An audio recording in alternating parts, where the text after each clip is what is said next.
Shazam, there it is. Our final paint color, as well as the bed liner in there, looks good. Took the bed liner and went right around the striker, so we put the striker in. It'll not be lifted up any, and it'll strike the doors well. Bed liner looks sharp. It's nice stuff.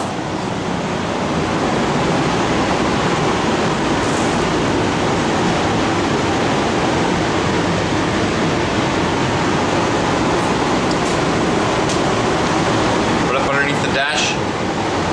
Again, firewall on this side is just left plain.